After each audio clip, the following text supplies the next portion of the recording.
Italy has a very complicated tradition in terms of relationship with Russia. Most artists that some people tend to associate with Soviet Union are effectively Ukrainian. No matter what happens, if you keep on talking shit or talking badly about Dostoevsky, people will you won't convert anybody. So it's better not to talk about that and just to talk about the great writers that Ukraine. I don't know why most of the people who manifest for Gaza never manifested for Ukraine. I always say that if Putin was a Jew, everybody would manifest for Ukraine.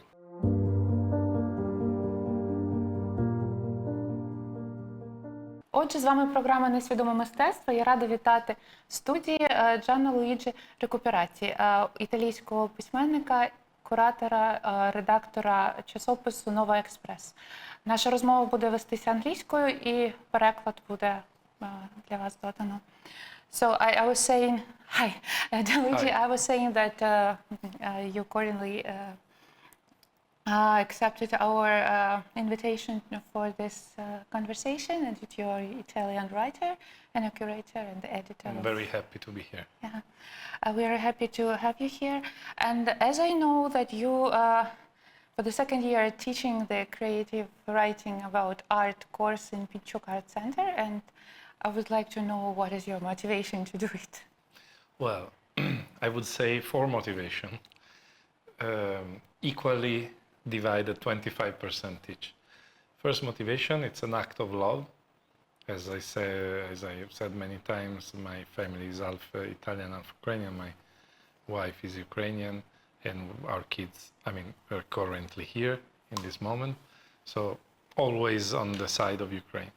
Second motivation, because it's the level of Pinchuk Art Center is professionally astonishing, and it's something, this kind of workshops I do, and I like to do more, and I do like things like this in various places in Europe and in Italy, and that's something that I really like, this cross-disciplinary dialogue between literature and various arts. Third motivation is because we are in Ukraine, and it's important to do something with Ukrainian artists and writers. And fourth motivation is because the level is very high. All writers and artists in Ukraine, this is the, let's say, 10th or 11th times I've been in Ukraine since full-scale invasion, and I really, I realized how deep, not deep, how high is the quality of the scene, of the cultural scene protagonists and practitioners of the arts. It may be seen as a strange observation, but I really think that the pressure that has been put over the cultural scene in Ukraine has somehow produced an extraordinary grace in return. So it's grace under pressure, and not to be missed, an important fact. Most of the people that I engage with in these kind of workshops are young women or women, and this is a significant fact because that maybe people outside of Ukraine don't realize. And there's the level of empowerment and the level of protagonism of women, of Ukrainian women, is and will be more and more significant. And as I said, it's a beautiful thing to host a seminar, which is, let's say, the fifth motivation. The seminar space, like Roland Barthes says, the great French theorist and writer, it's a beautiful human space that is a shelter and an avant-post of human thought and experimentation and exchange. Well, I was lucky to be a part of this seminar last year, and it meant the world to me, and I learned very much from you as a teacher, a maestro, but what have you learned from us, or learning from coming to Ukraine and speaking to Ukrainian writers, curators, artists? I learn as much, or probably more, than I can teach, because I learn. I think there's an everyday courage in the current life in Ukraine. That is it's a first level that you can get in terms of learning. So that's a very important thing. Secondly, as I said, the level is very high. And also, I would say, there's in this space of seminar, 1 + 1 makes 11. It doesn't make 2, because there is a multiplication of energies. And again, it's I try to take people into a sort of make a sort of positive pressure on people on the participants, and I like to create digression and parentheses and impromptu exercise, like 1 hour. You have 1 hour and you have to write a couple of paragraphs about something, and then you have to create the structure of a future essay, and then you have to find title. And it's not a competitive space, but I also like people to feel a sort of the sort of pressure that you feel in the life, or in the writerly life, but applied on various subjects that are not necessarily fiction. Yeah. Is any of works of Ukrainian artists particularly stood out for you from the experience that you were exposed to? Well, as just a very instinctive answer, if I have to think about the work of one Ukrainian artist, it may sound a little bit. There are two that comes to my mind. One is the beautiful thing, the beautiful paintings and the beautiful works by Mariia Pryimachenko, and the second is the Palamitsa, the work by Zhanna Kadyrova, and the organ, not only the bread, Yes. Pryimachenko, Pryimachenko, Zhanna Kadyrova, but also the organ. Made from shells. Yes, yes, and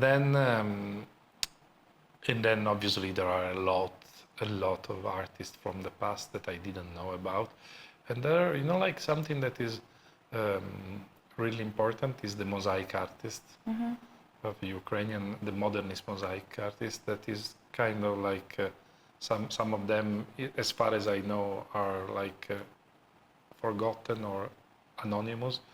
But and then I'm learning more about Ukrainian architecture, modernist architecture, and also new contemporary architecture. So the pavilion, the architecture of the pavilion in the Biennale was really intriguing. Okay, with the dach. Yeah. So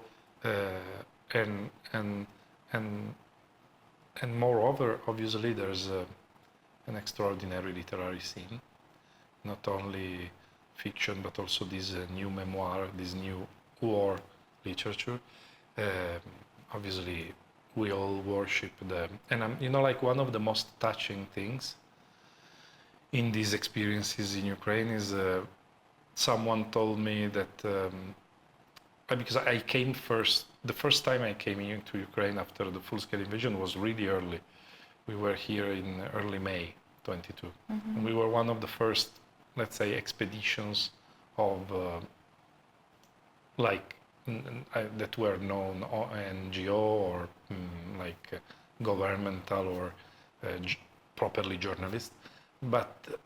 And when I learned that Victoria Melina appreciated the kind of work that we did in coming in, showing up, and let's say sharing the same air with our and coming to Irpin in May 2022 to see what happened and to witness. I mean, that was when someone told me just 1 year ago that she appreciated it and she noticed it, because obviously she was a great poet and she was a great writer, and she is and there are many, like I hugely admire Nikita Kadan, and I keep on discovering writers, and there's a fantastic anthology of Ukrainian music. It's called Ukrainian Field Notes. It's just about the scene of electronic music in Ukraine, and it's been done by an Italian who just kept on interviewing Ukrainian electronic and experimental composers. So, and not to mention the film scene. I mean, the whole artistic and cultural panorama is huge. It's huge. I think it's huge not only in terms of dimension, of quantity, but of quality. Does it resonate with like Italian viewers or art appreciators?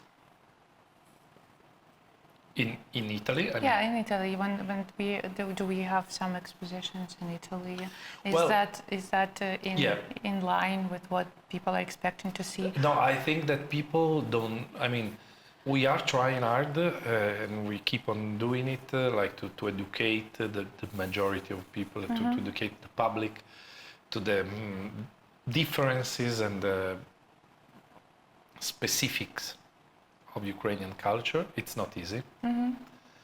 As you know, Italy has a very complicated tradition in terms of relationship with Russia. But still, there's a very good, there's a very extended and motivated community of very good people that immediately stood up for Ukraine. It's interesting. There are like some very young people in this community and very elderly people. And I like this. It's a cross-generational thing. I think in terms of art, a lot of people must be, let's say, educated in recognizing and rewriting history. For instance, I went to see the beautiful In the Eye of the Storm exhibition in Vienna that was organized by Museum for Ukraine and Francesca Thyssen-Bornemisza and all of these people, and curated, were very well curated.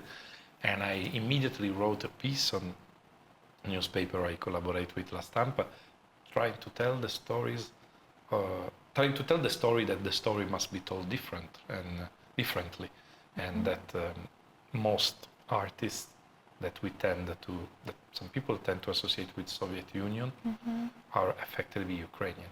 Yeah. And this is a reappropriation that must be made, but the long is kind of, the road is kind of long. Yeah, but thank you for taking this road. Yeah, we try hard. I mean, I truly believe that is a very important thing to do.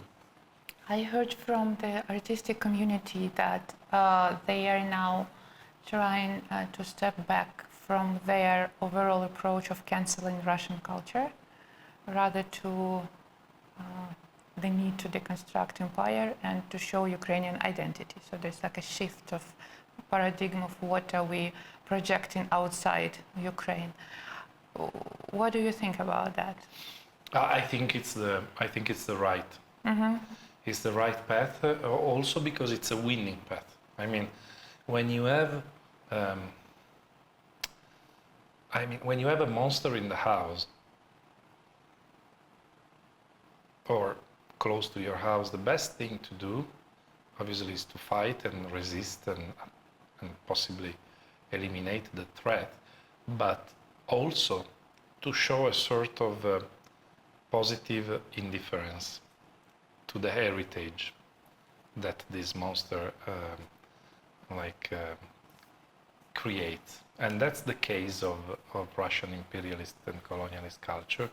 It's very important that Ukrainian culture shows up and stands up by highlighting the fantastic and multi-layered quality of its own tradition, obviously by always pointing out, and it's very important to rewrite that history, but it needs to be a fight.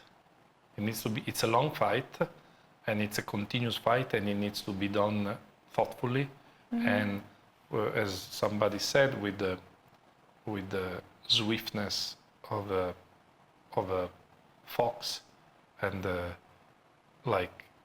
quiet attitude of a dove. I mean, it's important to act intelligently in order to avoid pointless pitfalls, because no matter what happens, if you keep on talking shit or talking badly about Dostoevsky, people will you won't convert anybody. So it's better not to talk about that, and just to talk about the great writers that Ukraine has, instead of like, because otherwise, I mean, I don't think it's going to be a win solution, that one. Maybe in a future, in a different future, when eventually one day, if it will ever happen, Russia makes a transformation, but I don't see it happening. But if in a long time future it will have a sort of the sort of road that Germany had after World War II, maybe there would be time to revisit critically. Another question is the Soviet Union, Ukrainian Soviet Union heritage, which I think should be dealt with in an intelligent and critical and smart way, without just destroying things because it's pointless, and without hiding the truth. Also, it's very important to. An interesting example could be also the way that we in Italy dealt with rationalist architecture. Rationalist architecture was on one side, and I mean, it was a clear expression of the fascist regime, but it was also very good architecture, very advanced architecture. So it's important to review it and to deal with it with a sort of secular approach. How did you deal with it? Well, me personally, not much, but the people, you can study, you can preserve, you can tell the story of every corner, of every aesthetical choice, and it does, and you make sure that it doesn't justify the original ideology. So it doesn't. At the end, the goal of this process is not to say, well, the fascism has done good things also, but to understand, first of all, to understand the fact that this long historical process of dictatorship in Italy lasted 20 years, but in other countries far more like it can be also longer. I mean, you cannot expect architects from not working and for one century or for all over their lifetime, and that's perfectly natural. But it's also true about art and about decorative art. And I mean, it's important to have a sort of like passive, try to deal with it with as I said, with a secular and sort of scientific approach.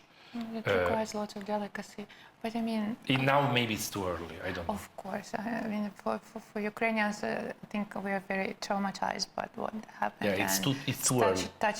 It's too early, but such a touchy issue. Yeah, we are now, for the fascist thing, we are talking about things that ended 8 years ago. Mm-hmm. It's and I believe that will be the span of time. Yeah.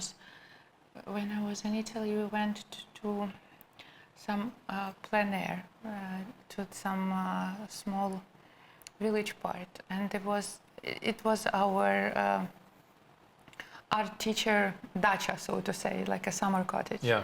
And it was like a prom zone near it, and it was made of concrete and everything, and there were letters saying like fatherland, you know, all the groups has they were the letters were down, but you can see the space from the letters, and they're like, oh, that's fascist architecture. And then it kind of noticed but they didn't do anything about it. So there no more comments, kind of acknowledging that that's the heritage. Yeah, I think it's important to understand, because to keep them there as a memento, because those phrases they can be valued as a comical, and I mean, it's a tragedy, but it's also a comedy, because some of those phrases are also hysterically and darkly, but it's important that they stay there as a memento of what happens when freedom is no longer a currency, a shared currency. On the other hand, there are like some innovations that have been made in architecture, the use of concrete and some solutions, and I mean, it's some of the architects were good actually, but I mean, I read an incredible book by Helga Schneider about Albert Speer, which is even like it's a completely different story, but it's a even more dangerous and delicate story, because obviously Albert Speer was a complicit, and he stayed like he faced 20 years in prison. He was also the only big Nazi leader that was kind of genuinely reviewing his position, and the book is really interesting. It's like 1,000 pages of her confrontation. She was like a different generation, like 40 years younger than Speer, but and he was an intellectual and a particular figure, obviously, and she didn't deny anything, obviously, and he too also of his huge responsibility. But on the other hand, he's a very intriguing figure. I mean, it's a very interesting figure. But as again, 80 years or 50 years have to pass before things like this can be dealt with. Now there's only one thing to do, which is avoiding useless, because there is enough fight to do that you cannot avoid. It's important to avoid the useless fights, especially in the Western countries, where there is really no point, because you will never win about talking about. No, but on the other hand, let's say those concerts by Gergiev to be held in Italy. That's a horrible thing. No, that's a completely. That's a moral indecency. That's a. No, I agree, but I mean. No, it's a completely different thing. I mean, because I know that there are a lot of people that have nothing to do. They are not pro-Russia, and they are nothing to do with this. That are simply like passionate about literature, and they love Dostoevsky, and you cannot talk to them about this, because you won't. It's pointless to talk to them about it.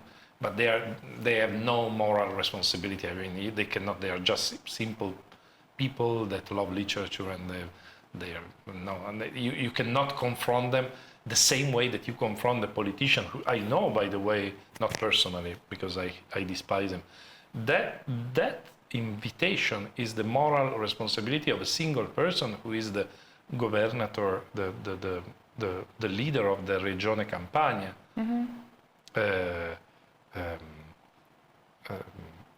De Luca is his surname, Vincenzo De Luca, because he enabled that situation, and he's, I wouldn't say, I don't know, he's pro-Russian, but certainly not pro-Ukrainian, and he's unfortunately a left-wing, or like center left-wing, but you know, like he's a horrible example of the Italian ambivalence towards the Ukraine situation. Terrible example. And you know, like today, a Ukrainian friend of mine, told me what we can do about this Gergiev, and I gave him, because I was doing something else, like I texted, I throw stones at him. I mean, I don't want to be kicked out of Italy because she's a Ukrainian, and I don't want to commit a felony. Are you talking like literally, or I don't know, like well, maybe not stones, but try to go there and bring, like, I mean, do something, make him feel uncomfortable. He's a monster. I mean, I love music. I have a deep love for music, and I confess with the same freedom that always characterize, because I love freedom, and I love principles. So I'm not afraid to confess that I still listen to Shostakovich music, but never played because Gergiev recorded also Shostakovich. I always listen. I never heard again is I have it because I bought it in the past. He had a full rendition of I think interpretation of or all his symphonies, but I never listened to it again. I never listened to Theodor Korentzis again. Mm-hmm. I don't know about the musical merits. Maybe in the future some people will have to, genuinely speaking, there must be a limit. But the fact that he's playing in Italy is a major mistake, and I hope that it will be stopped, and I hope that there will be demonstration, and I urge all Ukrainians to invest some money to go to Caserta and demonstrate in the most noiseful way. I'm not throw paper stones. There's a lot of newspapers who are. Mm-hmm. Give interviews. Yeah, there's a lot of space for this story. It's a brutal story. It would be good if the person who invited would be held accountable for what he did. Yeah, unfortunately, there's not a specific legal ground. Mm-hmm. But for sure there's a political, what the thing is that I know, like, it's I have this idea since a long time to organize a trip for politicians in Ukraine, for Italian media people and politicians, the most well-organized trip, like to see in person, because all the people that came to Ukraine and see firsthand, they change. Mm-hmm.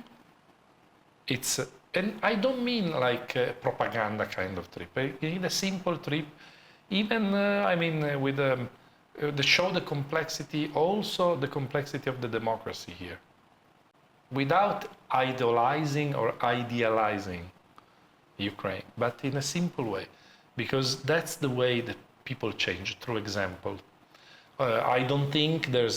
This is I don't know exactly who invited Gergiev there, technically, but I'm sure that the moral responsibility is the governatore, the leader of the regione, which is the oblast of Campania. But we understand that this is a way to sort of validate Russia through culture.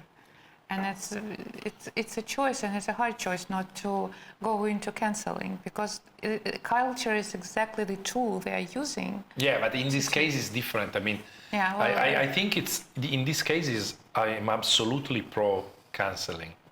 It's not canceling.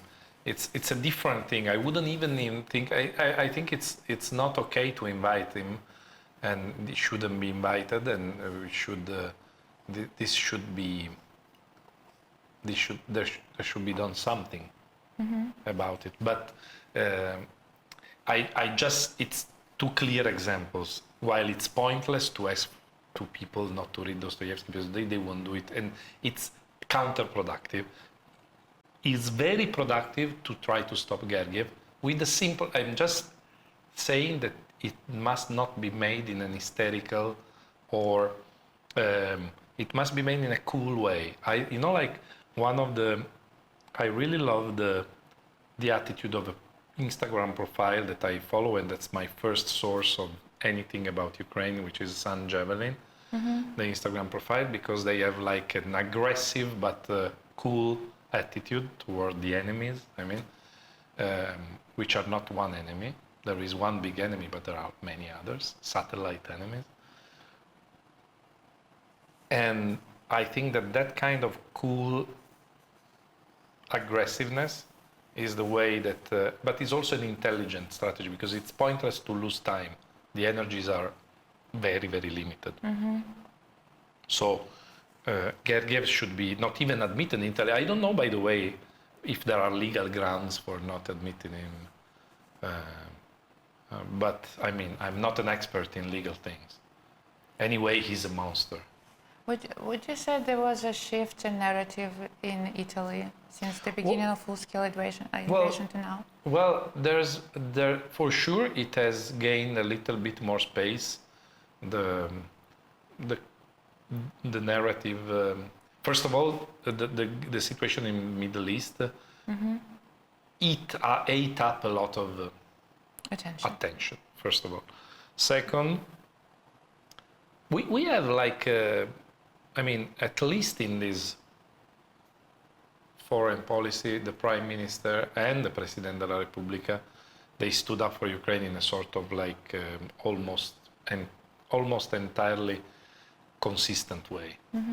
And many politicians of different orientations. The problem is the extreme left-wing party and extreme right-wing parties, and part of the left, the moderate left, and unfortunately are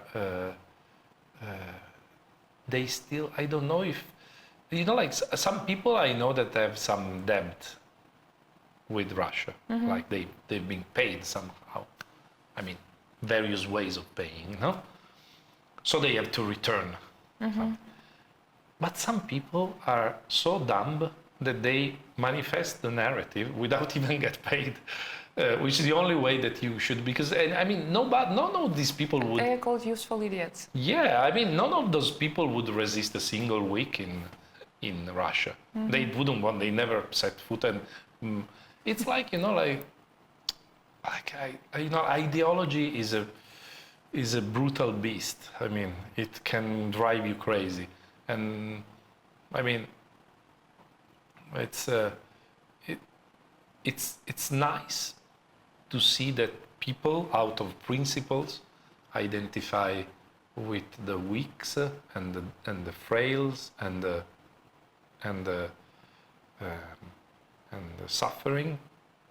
And this obviously, I'm speaking about what happens in the Middle East and in Gaza in particular.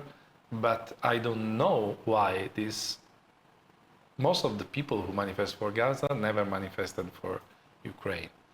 And I thought originally it was because of the American alliance. So because they are anti-Americans, basically. But when so I thought that maybe when Trump gave signals, mixed signals, I thought maybe now at least we will have this satisfaction of seeing those people, and it didn't happen. They didn't, I mean, there's a sort of like bizarre, but first of all, there's a huge deal of anti-Semitism. I always say that if Russia if Putin was a Jew, everybody would manifest for Ukraine. For sure there is that, but it's not only that. You mean Italy, right? In Italy, but everywhere. I mean, anti-Semitism is one of those things that you find everywhere.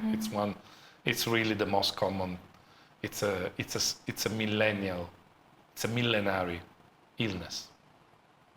It's really a horrible thing, and it's unfortunately some of the actions of the Israeli government are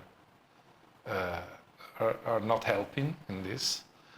But people, the obsessiveness and compulsiveness of people towards Gaza never, I mean, they didn't do anything for Ukraine.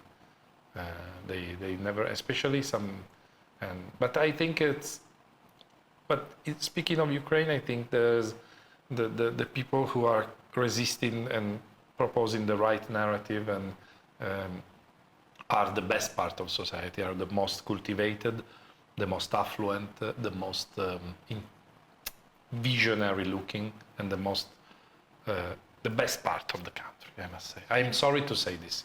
You're provisioning my next question about the narrative.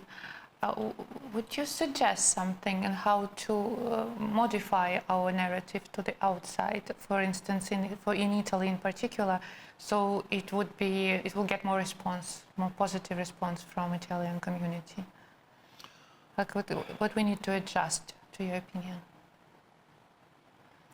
Well, this could be a very important topic, and it's difficult to respond with one single strategy. For sure, this could be an interesting, like, I don't know, PR strategy. For sure, it's important to tell the story, to show things and not tell things. And third, to manifest the difference, the Ukrainian. I truly believe in the Ukrainian exceptionalism. I think the Ukraine is a peculiar and unique history, and probably. I mean, maybe if I can give you like a complete honest answer, Ukraine should invest much more money in soft power. I'm sorry to say this, but I want to be pragmatic. And in this situation, I know that this is difficult, I know that it's complicated, but the moment Ukraine was able to show that it resists, that it exists, and now it has to prevail in the public, because it has all reason to prevail. It has a moral ground that is unprecedented. It's not a gray situation like the Middle East, where there have been horrible things on both sides. I mean, you can justify, you can explain, but basically there has been. Here you have like a crystalline situation where every time that Ukraine attacks, there's very rarely civil victims. There is usually like very point-to-point attacks. It has a moral ground that is fantastic, and it should be, and I think it's, with all the things that we need. I mean, there are a lot of things that Ukraine has to face and challenges. It's important. There are a lot of challenges, but I truly believe that there's a real democratic spirit shared by people, and you can have a proof of this by the level of criticism and dialectic that exists here. I mean, I think that really Ukraine is a hunger for democracy, and it deserves it. But in order to prevail in the media arena now, you have to be smart, you have to be fast, you have to be intelligent, and you have like to have a proper counter propaganda minister. I don't know, and probably to invest more money. I mean, soft power is absolutely important. Absolutely important. There are a lot of friends of Ukraine out there. It's really important to keep on telling the story. And I'm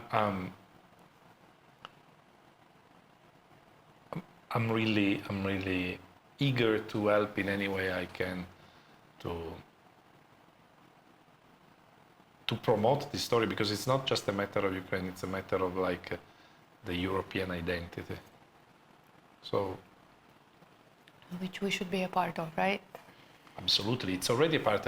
Sometimes I refer to our part of Europe, I mean, Italy and the rest of Europe as West, but I think that Ukraine is West also. It's a different kind of West. I don't mean to homogenize the identity, but I think the Ukraine is West. Maybe it's a Eastern West, but it's West. That's the story, and people should just be able to live here. Yeah, it's a paradoxical thing. Like Russia is a leader of global South, and Ukraine is a east of Europe. That's paradoxical, yeah. But it's really on point, and obviously it's very important to keep on insisting on the lifestyle. I mean, What do you mean? that Ukraine has a great lifestyle, and that people should, as soon as possible, that European young people should come here, should visit, and should be part of this scene, and should be. I mean, it's really important. There's a lot of work to do, a lot of work to do, on all levels. Yeah, obviously in the military and the protection and the reconstruction. I mean, I was yesterday in Vinica because my wife is from Vinica, and I saw this incredible theater in the park of Vinica, an historical place. It's a Soviet theater, like a round structure, modernist structure. Like a shell. Yeah, it's a beautiful thing, and it's empty and it's abandoned. This is not right. This is not correct. That's something that, for instance, European Union.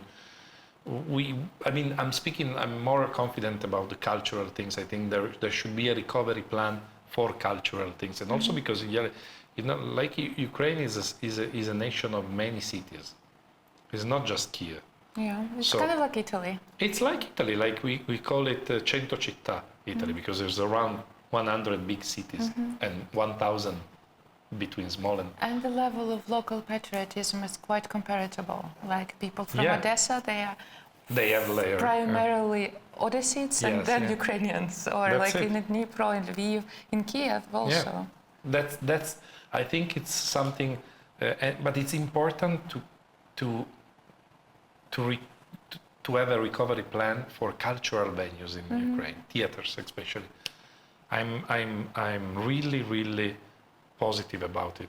Yesterday, I think Italy is taking a big role in the reconstruction of Odessa. Yeah, but not only places that have been destroyed. I mean, there are places that, honestly, not all of the. I mean, there are also places that have been abandoned also before this full-scale invasion. So you've been here too long. But it's important to restore it because those are the places that forge the community. The theory of the broken windows and everything. Yeah, you should. I mean, you should have like.